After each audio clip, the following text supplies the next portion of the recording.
Hello children, today I am going to teach you something about our heritage of India. Okay, let me tell you the definition of heritage. What is the meaning of heritage? What do you understand by the word heritage? Our heritage is our inheritance.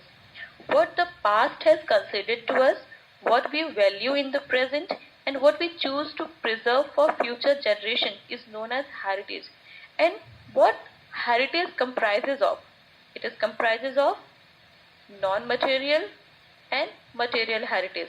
What is the meaning of material heritage? Which we can touch. And what is the meaning of non-material heritage? Which we cannot touch, we can feel only.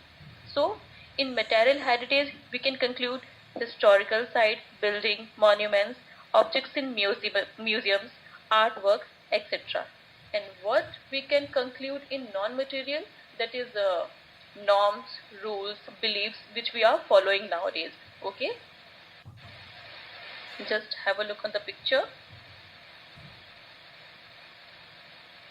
Alright, so as I told you, the types of heritage. First one is written material heritage. What is the meaning of material heritage? Material heritage is anything that has come down to us from the people who lived before us. Okay, what ancestor has provided us is known as material heritage in the form of solid things which we can touch. For example, buildings, culture, landscape, monuments, artwork, sculptures, painting, etc. Okay, just have a look on the pictures. Fort is there, monument is there. This is the fort located or situated in Jodhpur, Rajasthan. The name of this fort is Mehrangarh Fort. Okay, and the Taj Mahal of Agra. Alright, these are forts and monuments and comes under material heritage. Sculptures, paintings and craft items. These are also a source of heritage. Statues and carving on wood, stone and metal are known as sculptures. The sculptures, paintings and craft items like toys and pots made in the earlier time are studied by the historians to know about our past. This is also a source of our heritage, to know about our heritage. Okay. Non-material heritage means a kind of oral tradition which we are following nowadays.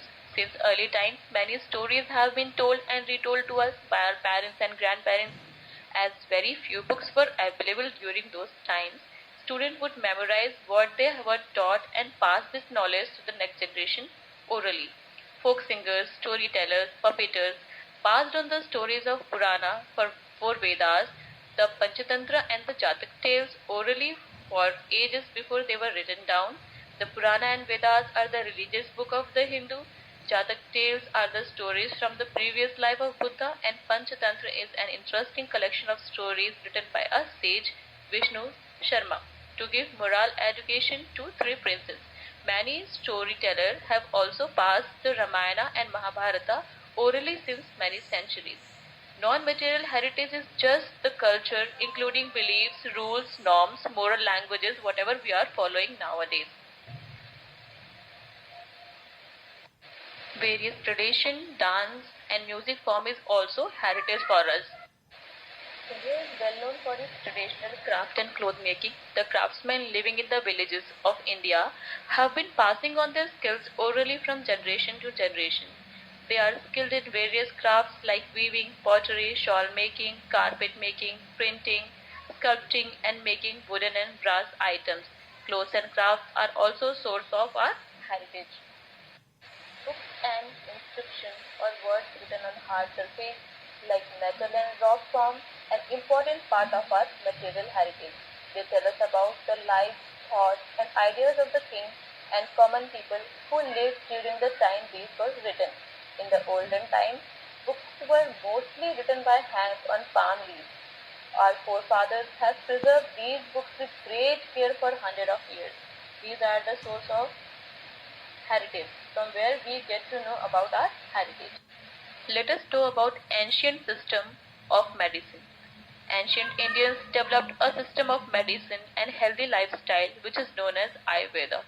Ayurvedic medicines are made from various herbs or the medicinal plants which were used to treat diseases.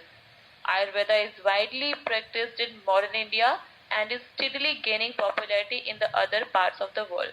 Charak and Shushruta were two famous Ayurvedic doctors that time. Shushruta was one of the earliest surgeons of the world. He wrote books on medicine and surgery. Charak wrote a book on Ayurveda called Charak Samhita. So, children, this is all about our heritage. I hope it is clear to you all. Thank you.